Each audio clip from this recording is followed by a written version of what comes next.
How Putin's unshakable fear of being killed like Gaddafi turned him against West as he prepares for Biden's showdown.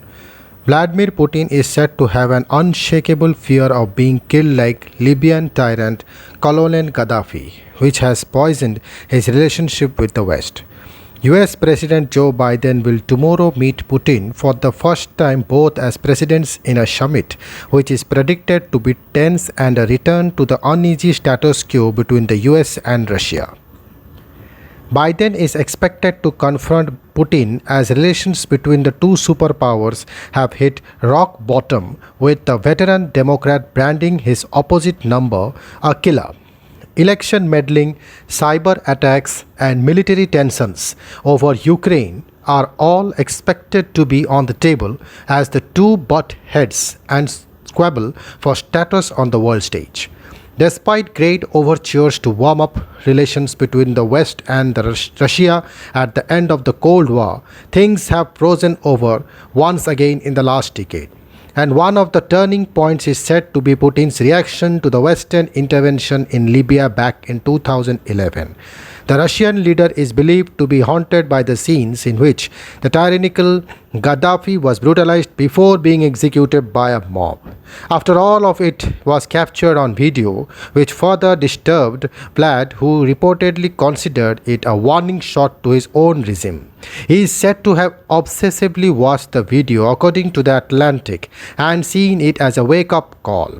Putin is claimed to have decided he would stand up against the West or he would be next to be torn apart in a revolution. The Russian leader has now been in power for the better part of 2 decades and has consolidated his iron grip by changing election laws and crushing any opposition. Putin enemy Yuri Flensky previously told The Sun Online. Recent unrest sparked by the jailing of regime critic Alexei Navalny will only deepen the 68-year-old fears of ending up like Gaddafi. Flensky agreed that Putin is terrified that if he were able ever to loosen the grip, then a similar bitter end awaits him. Correct this, he knows, Flensky told The Sun Online. He is bright enough to know that under normal rules his system of government cannot exist.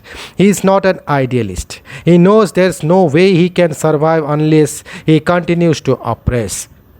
The lesson that Putin will have learned after the recent events is that he should control more and that he should repress more, and that's what we will see. Putin furiously condemned the death of Gaddafi and directly referenced the disturbing footage at a news conference in 2011. He said almost all of Gaddafi's family has been killed. His corpse was shown on global television channels. It was impossible to watch without disgust. The man was all covered in blood, still alive, and he was being finished off. The intervention in Libya was spearheaded by Secretary of State at the time Hillary Clinton, who persuaded then President Barack Obama to intervene. Clinton joked, "We came, we saw, he died."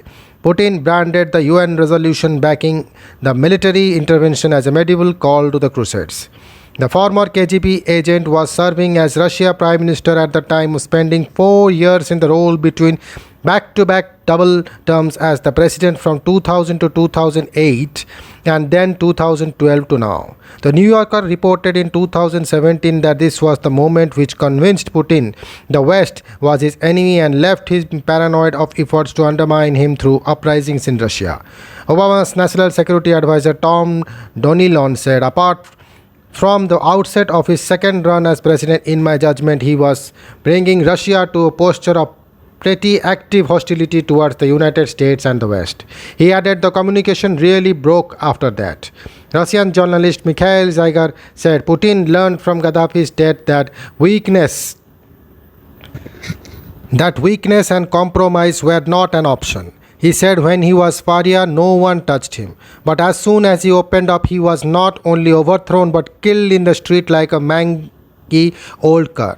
And from Clinton's enthusiastic backing of the end of Gaddafi, it may have driven Putin to throw himself behind former US President Donald Trump. Putin once again this week praised Trump as extraordinary while accusing his successor Biden of trying to be macho and Hollywood. Biden and Putin will not hold a news conference after their landmark meeting as the White House do not want them on the same stage. They will meet as leaders for the first time on Wednesday at a summit in Geneva. The US president has insisted he will be giving Putin a piece of his mind, and Prime Minister Boris Johnson said he will be sending pretty tough messages. It comes after Putin last week chilling laugh of Biden's previously made claim he was a killer. The long-serving Russian leader also visually shuttled at allegations he had a hand in assassinating some of the political rivals and Kremlin critics. Over my tenure, I've gotten used to attacks from all kinds of angles and from all kinds of areas, under all kinds of pretexts and reasons, and of different caliber and fierceness. And none of it surprises me, Putin said, according to snippet from the 90-minute NBC News interview. The Russian leader then appeared to praise former President Donald Trump. Mr. Trump is an extraordinary individual, talented individual, otherwise he would not have become US president. He is a colorful individual, you may like him or not, he said. Thank you.